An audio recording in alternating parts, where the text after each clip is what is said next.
구약 성경의 중요한 주제들 가운데에서 메시아와 관련된 예언의 말씀을 우리가 생각을 해보면 하나님의 선지자들은 지속적으로 메시아의 오심을 예언하고 있습니다. 그리고 구약의 선지자들이 메시아의 대망을 선포하고 있는 그 이유를 생각을 해보면 하나님의 나라가 메시아의 사역을 통하여 이 땅에 이루어진다고 하는 사실입니다. 그러므로 다윗의 자손을 통하여 오실 이 메시아의 사역을 통하여 하나님의 말씀이 선포되어지고 하나님께서 메시아를 이 땅에 보내신 목적이 이 땅에서 이루어져 나아갈 때에 하나님의 나라가 이 땅에서 우리에게 실현되어지는 모습을 우리가 생각해 볼 수 있습니다. 이러한 종말론적인 시각을 우리들은 실현된 종말론이라고 부릅니다.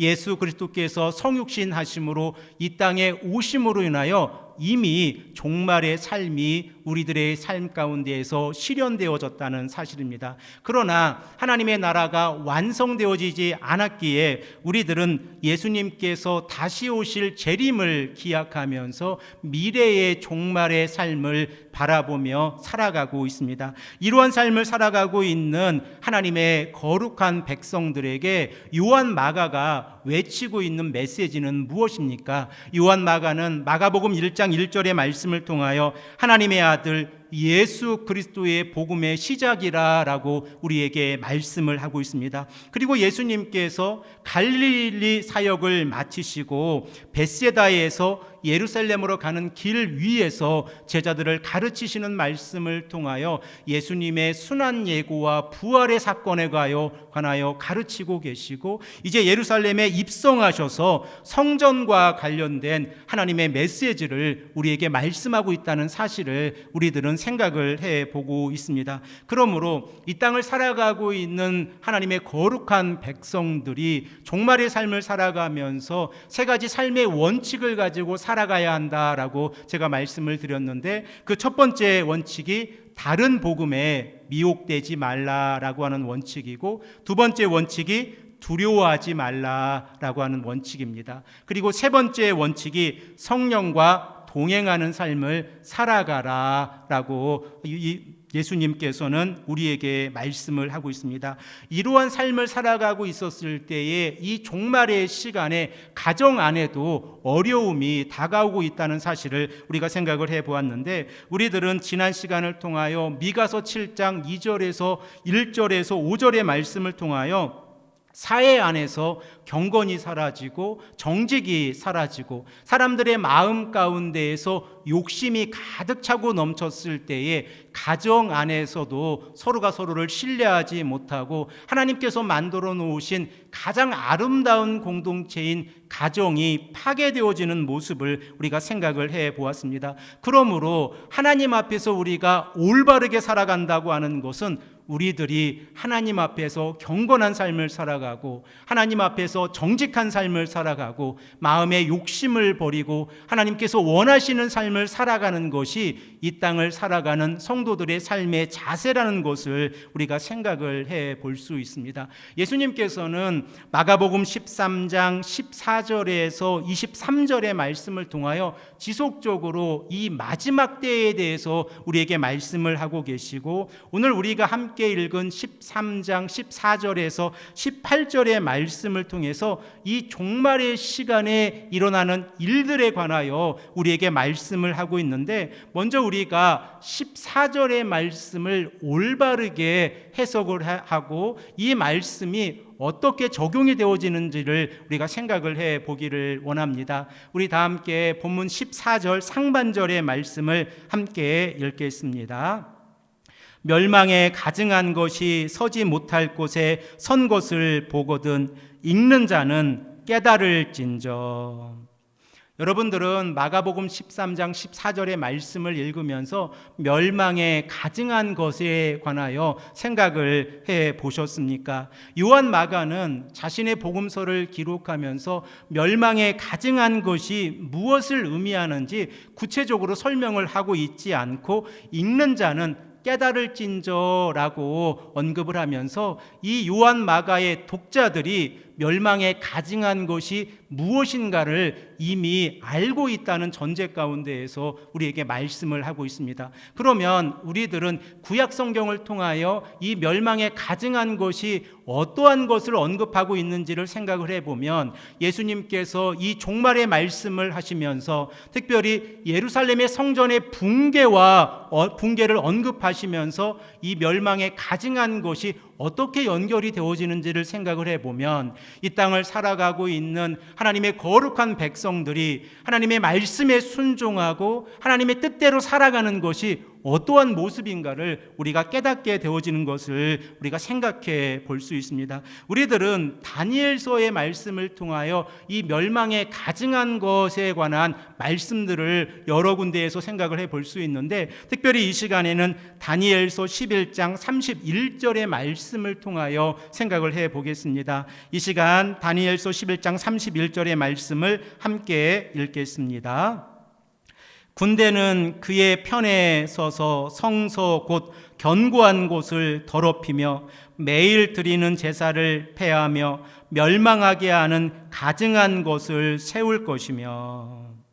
우리들이 다니엘서 11장의 말씀을 좀 간략하게 생각을 해 보기를 원하는데 다니엘 선지자가 예언을 하고 있는 이 말씀을 우리가 생각을 해 보면 북방의 시리아의 이 세루키드 왕조가 남방의 이집트 프톨레미 왕조를 공격하는 이러한 사건을 예언을 하고 있습니다. 그런데 이 북방의 왕조가 남방의 왕조를 공격했을 때에 그들은 성공을 하지 못합니다. 결과적으로 이 북방의 왕조는 다시 자신들의 나라로 돌아가게 되어지는데 그 돌아가는 과정에서 예루살렘의 성전을 파괴시키는 모습이 다니엘서 11장 31절에 기록되어져 있는 예언의 말씀입니다. 그리고 이 예언의 말씀을 통하여 우리들은 하나님의 거룩한 성소가 어떻게 더럽혀지고 그리고 그곳에 멸망하게 하는 가증한 것을 세울 것이라 라고 하는 것, 곧 우상이 하나님의 성전에 설 것이라고 하는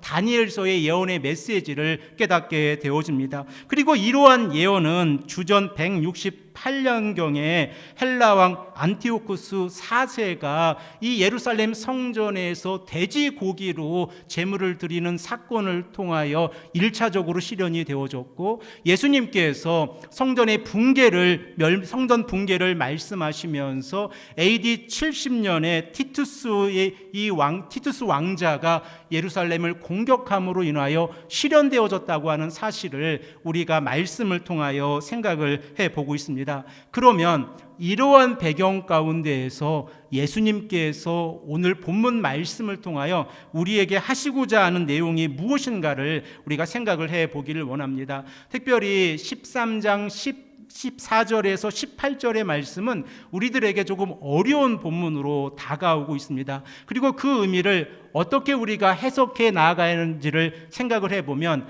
예수님께서 하나님의 말씀대로 마지막 때를 살아가는 성도들이 어떠한 삶의 기준을 가지고 살아가야 하는지를 우리가 깨닫게 되어진다는 사실을 깨닫게 되어집니다. 이 시간에 13장 14절 중반절의 말씀부터 16절의 말씀까지를 읽겠습니다. 그때에 유대에 있는 자들은 산으로 도망할지어다. 지붕 위에 있는 자는 내려가지도 말고 집에 있는 무엇을 가지러 들어가지도 말며 밭에 있는 자는 겉옷을 가지러 뒤로 돌이키지 말지어다.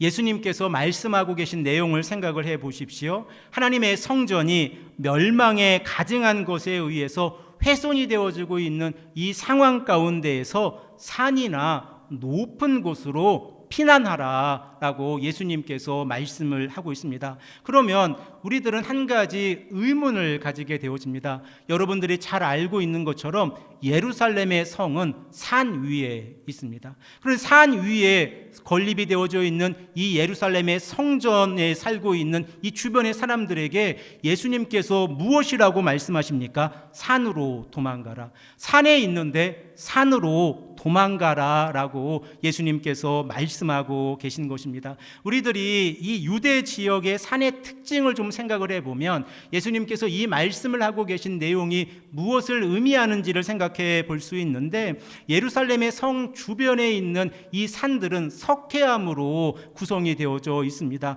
그러므로 이 석회가 녹아내릴 때에 백회석이 물에 녹으면서 자연적으로 자연 동굴이 생기지 않습니까? 그 자연 동굴에 많은 사람들이 피신을 하게 되어졌는데, 그 안전한 장소로 도망하라 라고 예수님께서 말씀을 하고 계십니다. 그러면 우리들은 성경 안에서 산이 가지고 있는 이미지가 어떠한 이미지인지를 생각을 해 볼 수 있는데, 우리가 잘 알고 있는 말씀 시편 121편 1절에서 2절의 말씀을 통하여 내가 산을 향하여 눈을 들리라. 나의 도움이 어디서 올까? 나의 도움이 천지를 지으신 여호와께로다 라는 이 표현을 통하여 예수님께서 산으로 도망하라 라고 하는 이 말씀을 통하여 우리들은 산으로 도망하라 라고 하는 그 의미를 하나님께 피하라 라는 의미로 확장해서 해석을 해 볼 수 있습니다. 그러므로 우리들이 이 말씀을 읽으면서 하나님의 거룩한 백성들이 성전이 파괴되는 그 시점에 하나님께 피하라, 그리고 그들이 가지고 있는 그 모든 것에도 관심을 가지지 말고 가장 빠른 시간 안에 피하라라고 말씀하고 있다는 내용을 우리가 깨닫게 되어지는데, 우리가 주목해서 생각을 해 보아야 하는 것은 예수님께서 성전의 붕괴를 슬퍼하거나 애도하고 있지 아니하시고 그 성에 살고 있는 예루살렘의 백성들의 안전을 가장 먼저 생각을 하고 있다는 것입니다. 그러므로 예루살렘의 성이 하나님의 말씀 가운데서 심판을 받고 있을 때에 하나님의 백성들을 하나님의 아들 예수 그리스도께서 안전한 곳으로 대피하라라고 말씀하고 있다는 사실을 깨닫게 되었습니다. 왜 이러한 일이 일어나야 합니까? 우리들은 구약 성경의 말씀을 통하여 하나님의 거룩한 성전이 하나님의 백성들의 피난처가 되어지고 하나님의 말씀대로 살아가는 자들이 성전을 바라보고 기도하며 나아갈 때에 하나님께서 응답해 주신다고 하는 이 말씀을 잘 알고 있습니다. 그리고 솔로몬이 하나님의 성전을 건축했을 때에 솔로몬의 간절한 기도 가운데에 그 기도의 내용이 무엇입니까? 하나님의 백성들이 하나님의 성전을 향하여 간절히 기도할 때에 하나님 그 기도를 들어주시옵소서라고 솔로몬이 간구하고 있지 않습니까? 그런데 지금 이 상황을 보면 하나님의 거룩한 백성들이 바라봐야 될 그 성전으로부터 도망가라 라고 말씀을 하고 있습니다. 우리들은 이러한 말씀을 예레미야서의 말씀을 통하여 알 수 있습니다. 예레미야서 6장 1절의 말씀을 보면 예루살렘 가운데서 피난하라 라고 말씀을 하고 있는데, 그 전절의 말씀인 5장 31절의 말씀을 우리가 생각을 해보면 예레미야 선지자가 살고 있는 그 당시에 거짓 선지자들이 거짓을 예언하고 제사장들이 자신들의 권력을 가지고 성전을 좌지우지하기 위해서 자신들의 힘을 과시하고 있었을 때에 예레미야 선지자가 외치고 있는 그 메시지가 무엇입니까? 예루살렘의 성전에서 피하라, 예루살렘의 성전으로부터 도망가라 라고 외치고 있습니다. 우리 다 함께 이 말씀을 한 목소리로 읽겠습니다. 예레미야 6장 1절의 말씀입니다. 베냐민 자손들아, 예루살렘 가운데로부터 피난하라. 드고아에서 나팔을 불고 베닥게렘에서 깃발을 들라. 재앙과 큰 파멸이 북방에서 엿보아 오미로다. 이 말씀을 우리가 읽으면서 하나님의 거룩한 성전이 하나님의 심판의 장소가 되어졌다는 것을 우리가 생각을 해보면, 성도들이 하나님의 거룩한 성전으로 피했는데 그곳이 결과적으로 심판의 장소가 되어졌다는 아주 너무나 끔찍한 사건을 바라보게 되어집니다. 그러므로 예수님께서 오늘 본문 말씀을 통하여 우리에게 하시는 그 말씀의 의미를 생각을 해보면, 하나님의 성전이 말씀을 감당하는 올바른 역할을 감당하지 못했을 때에 그 성전은 하나님 앞에서 심판을 받게 되어진다고 하는 사실입니다. 이러한 상황 가운데에서 하나님의 성전에 오고 가는 사람들에게 예수님께서 가르침을 하나 주시는데, 그 가르침이라고 하는 것이 자신의 집안에서 무엇인가를 가지러 가려고 노력하지 말고, 밭에서 일하던 자들도 자신의 옷가지나 그리고 돈을 챙기기 위해서 다시 집으로 돌아가지 말고 속히 피하라 라고 말씀을 하시면서 13장 17절에서 18절의 말씀을 통해서는 아이를 임신한 여성이라 젖먹이 어린 아이에게는 화가 있을 것이다. 그리고 이러한 일이 겨울에 일어나지 아니하도록 기도하라 라고 말씀을 하고 있습니다. 우리 다 함께 13장 17절 18절의 말씀을 함께 읽겠습니다. 그날에는 아이 벤 자들과 젖먹이는 자들에게 화가 있으리로다. 이 일이 겨울에 일어나지 않도록 기도하라. 사랑하는 성도 여러분, 오늘 우리가 이 말씀을 읽고 나아갈 때 이 말씀이 우리들에게 어렵게 다가오지만 이 말씀을 통하여 우리가 깨닫는 것은 너무나도 분명하다고 하는 사실을 우리가 생각을 해 보아야 됩니다. 당시에 예루살렘에 거하고 있는 이 예루살렘의 종교 지도자들은 예루살렘의 성전이 붕괴되어진다고 하는 것을 상상도 하지 못하고 있었습니다. 그리고 그들은 AD 70년에 로마의 티투스 장군이 이 예루살렘 성을 공격했을 때에 자신들의 잘못에 의해서 하나님의 심판을 받는다고 생각을 하지 않고 로마가 유대인들을 향한 정책을 바꾸어서 지금 전쟁에 의해서 예루살렘 성전이 파괴되어진다고 생각을 하고 있었습니다. 그러면 예루살렘 성 안에 무엇인가 문제가 있는 것이고, 그 성전 안에 있는 이스라엘의 종교 지도자들이 하나님 앞에서 올바르게 서지 못했을 때에 하나님의 심판이 성전에 임하고 있다고 하는 사실을 우리들은 예수님의 말씀을 통하여 깨닫게 되어집니다. 우리들은 어떠한 문제가 성전 안에 있었는지를 잘 알고 있습니다.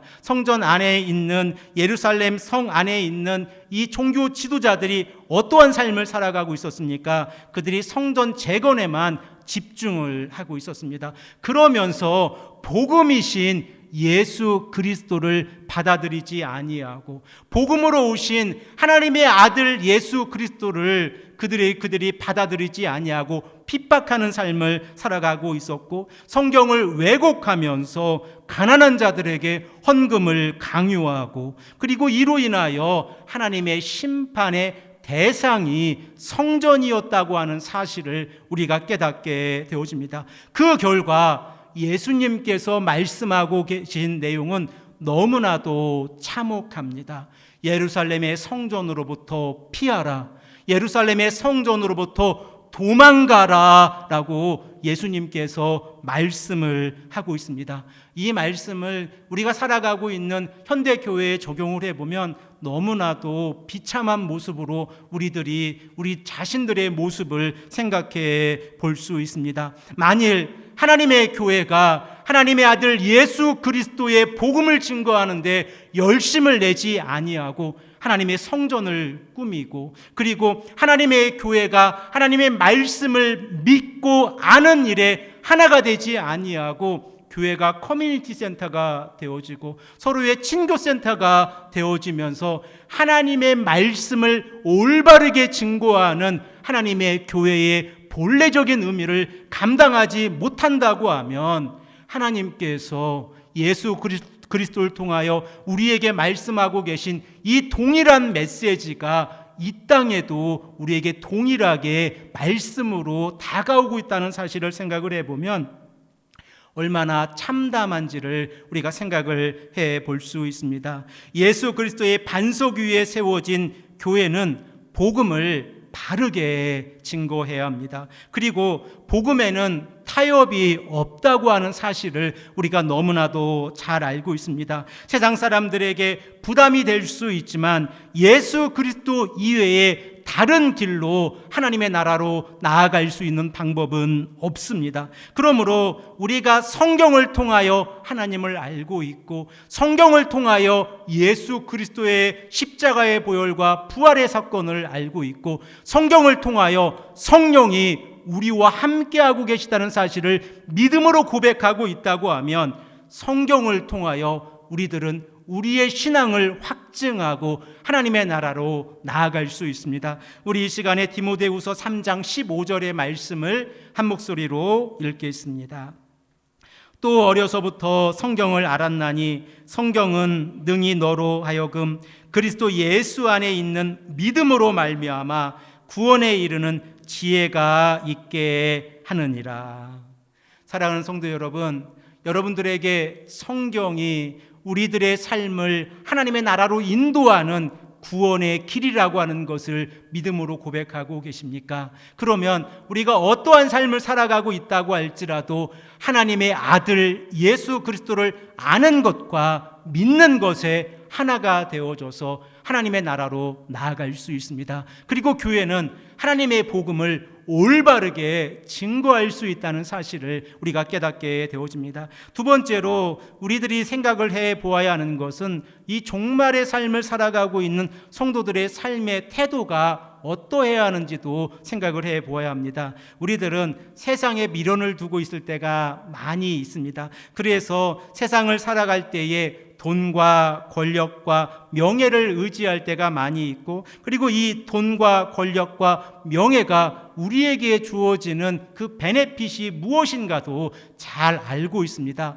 그러나 우리들이 하나님의 나라에 들어갈 때는 돈과 권력과 명예를 가지고 들어가는 것이 아니라 예수 그리스도의 십자가의 보혈과 부활의 사건을 믿음으로, 그리고 우리가 고백함으로 하나님의 나라에 들어갈 수 있다고 하는 사실을 우리가 다시 한번 생각을 해보아야 합니다. 그러므로 사도 바울이 빌립보서 3장 14절의 말씀을 통하여 우리에게 표대를 정하고 그 표대를 향하여 나아가라 라고 말씀하고 계시지 않습니까? 우리 이 시간에 이 말씀을 한 목소리로 읽겠습니다.